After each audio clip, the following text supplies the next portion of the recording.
నమస్కారం అండి. నా పేరు శ్రీనివాసరెడ్డి.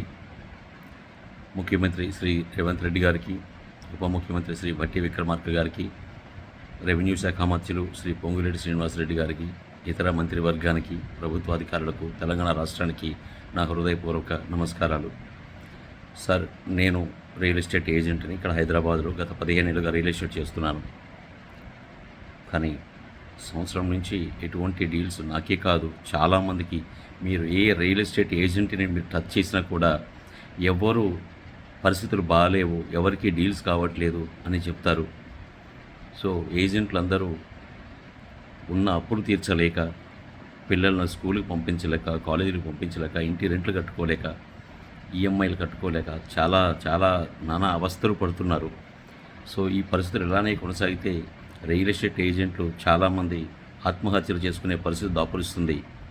ప్రభుత్వానికి, ముఖ్యమంత్రి రేవంత్ రెడ్డి గారికి నేను మనస్ఫూర్తిగా చెప్పేది, సార్, దయచేసి ఈ పరిస్థితిని మార్చండి. రియల్ ఎస్టేట్ మీద దయచేసి కాన్సన్ట్రేట్ చేయండి. ఏ విధంగా చేస్తే, మీరు ఎటువంటి చర్యలు తీసుకుంటే రియల్ ఎస్టేట్ రంగం ముందుకు వెళ్తుంది అనేది దయచేసి ఆలోచించండి. ఇదొకటే కాదు, రియల్ ఎస్టేట్ ఏజెంట్ల కష్టాలు అన్నీ ఇన్ని కావండి. ఏజెంట్ అనగానే బ్రోకర్ అని చెప్పేసి చాలా తక్కువ చూపు చూస్తున్నారు చాలామంది. ఇది సరైన పద్ధతి కాదు. సో మా ఏజెంట్లకు కూడా దయచేసి ప్రభుత్వం నుంచి గుర్తింపు రావాలి, గుర్తింపు ఇవ్వాలి మీరు. ఎందుకంటే మా ద్వారా కొన్ని లక్షల కోట్ల టర్నోవర్లు అవుతూ ఉంటాయి రియల్ ఎస్టేట్లో. దాని ద్వారా ప్రభుత్వానికి కూడా కొన్ని లక్షల కోట్లు రెవెన్యూ వస్తూ ఉంటుంది ట్యాక్సుల రూపంలో. సో అలాంటి మా ఏజెంట్లని ఈ విధంగా అవమానపరచడం కూడా కరెక్ట్ కాదు. అదొకటే కాదు సార్, రేవంత్ రెడ్డి గారు, మా కమిషన్ల విషయంలో చాలామంది కస్టమర్లు, అంటే బయ్యర్లు కావచ్చు, సెల్లర్లు కావచ్చు, బిల్డర్లు కావచ్చు, కమిషన్లు ఎగ్గొడుతున్నారు. ఏదన్నా అడిగితే మీకు చేతనేం చేసుకోండి అని చెప్తున్నారు.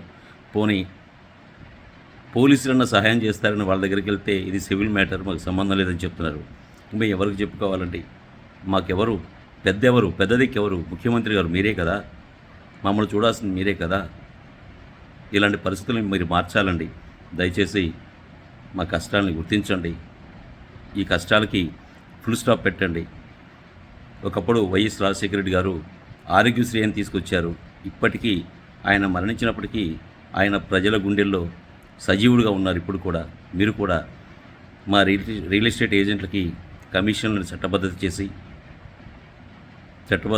1% 2% వాట్ ఎవర్ ఇట్ ఈస్, మీరు ఏది డిసైడ్ చేస్తారో చెయ్యండి. చట్టబద్ధత తీసుకురండి. అసెంబ్లీలో బిల్లు పాస్ చేయండి. మీరు కూడా మా రియల్ ఎస్టేట్ ఏజెంట్ల దృష్టిలో దేవుడిగా నిలిచిపోతారు. ఇది నిజం. దయచేసి మా కష్టాల్ని గుర్తించండి. నమస్కారాలండి. జై హింద్.